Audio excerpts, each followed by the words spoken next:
Book 20, Crash Landing. We found out in the last book that Enid's boyfriend, George, is actually sneaking around with former Dumpling and co-captain of the cheerleading squad, Robin Wilson, who otherwise I quite like, but in this situation, boo!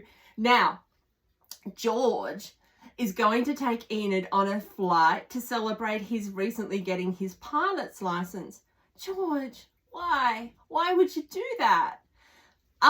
He nearly gets out of the task of breaking up with her by crashing the plane into Seca Lake. Now, he's unharmed, more or less, and Enid has spinal damage and can't walk. So, of course, it's against the law for him to cripple a girl and break her heart in the same week. So he keeps on with the relationship, and Robin's on the sidelines going, oh my God, I was all set for happiness. Now, at a set point, Enid has surgery and she would actually be able to walk if she would move her ass and do her rehab. But she's exploiting this situation to hold on to George and pretends she can't walk. Now, Liz knows it's for her friend's own sake that she managed to get on with her life on 2 feet. So, being a sneaky little devil, Liz sets things up so that Enid comes to her house and sits out by the pool, and they borrow Mr. Collins's little son Teddy, who's actually an excellent swimmer, to get in the pool and pretend to drown while Liz is inside, and Enid's the only one there, and she has to move her ass and save this kid, and she does, and she continues. After that, there's no point pretending you can't walk, and she gets on with her life and becomes Enid Rosie again. Oh, Sweet Valley, I love you. Oh, and Enid lets go of George, and George and Robin end up together. Book 21, Runaway. Jessica is starting to accumulate the hurts. She's noticing she's not in fact queen of the world, and some of the things her family are saying about her are just not up to her standard of being worshipped. So, it's easier for her to run away than to pull her socks up and earn some good old-fashioned respect.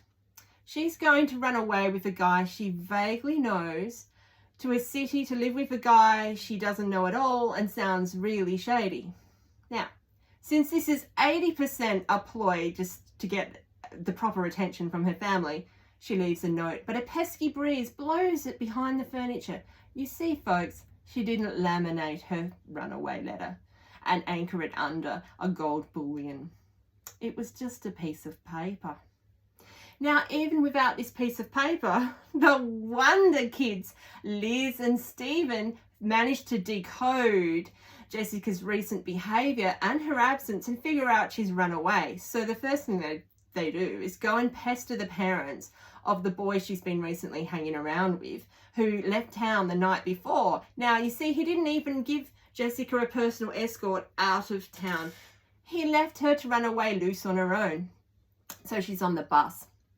And Liz and Stephen correctly identify which bus, which route, and speed ahead a few stops to try and get her at a station and reunite with her. And she falls into their arms, crying, tearful reunion, so glad that they actually care, and crisis averted. You know, that's how it goes.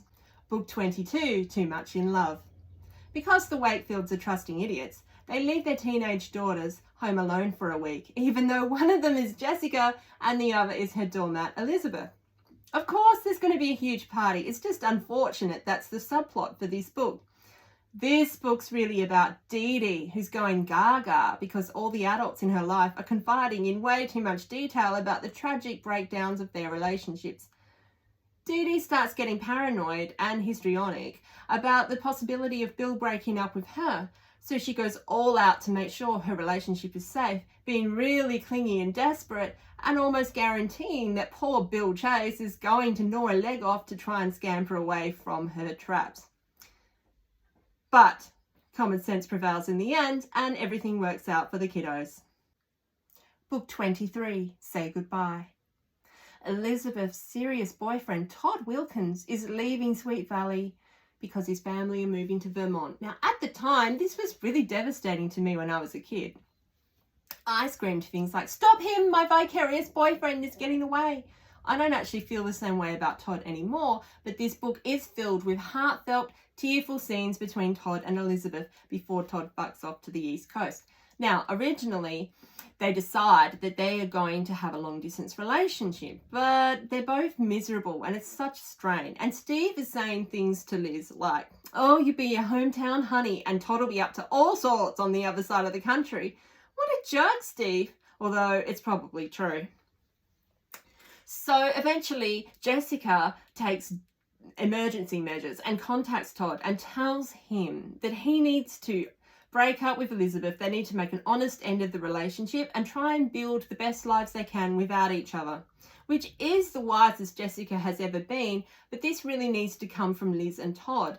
However, it is the conclusion they come to. So that's it, the end of Todd and Elizabeth. How will Sweet Valley continue without this core romance? Oh my God. Liz is single. Book 24, Memories. The lovelorn Stephen is torn between memories of his saintly dead girlfriend Trisha and the possibility of a real-life girlfriend in Cara, one of Jessica's best friends.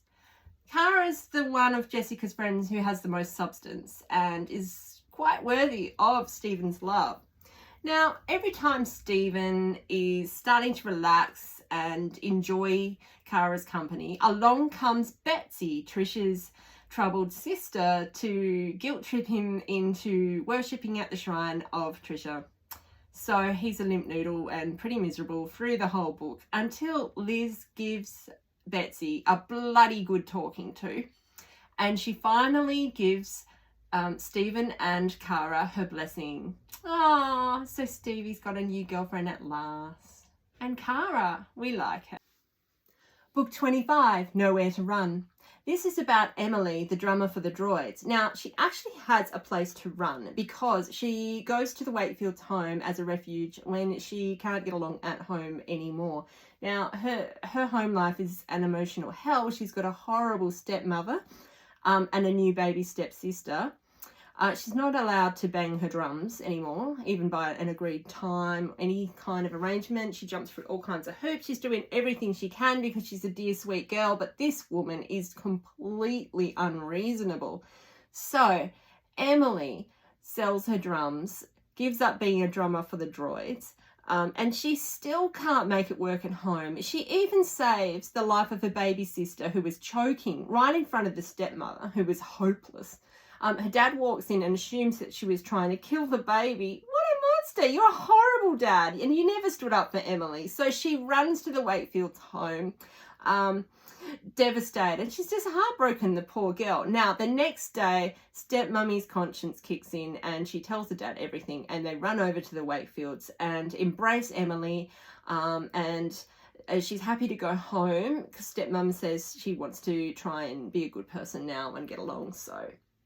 Oh, and the drums were bought by a friend who always intended Emily to keep them. And so she will go back to being the drummer for the Droids, and the Droids will rock on. Hi, book 26, Hostage, is such a cracker. Unfortunately, so much happens that all my takes ran too long if I recount all the action. So this is my statement that I have prepared for this emergency situation. A bunch of teenagers we know and love foil a hostage situation even though the hostage takers have guns and they don't. Isn't that amazing? Working like a well-oiled machine, this team of underage superstars figure out all the pieces and deploy Jessica in full sex bomb mode to do some nifty flirting and pave the way to freeing the Morrow family, including the newly returned Regina, whose hearing is also returning.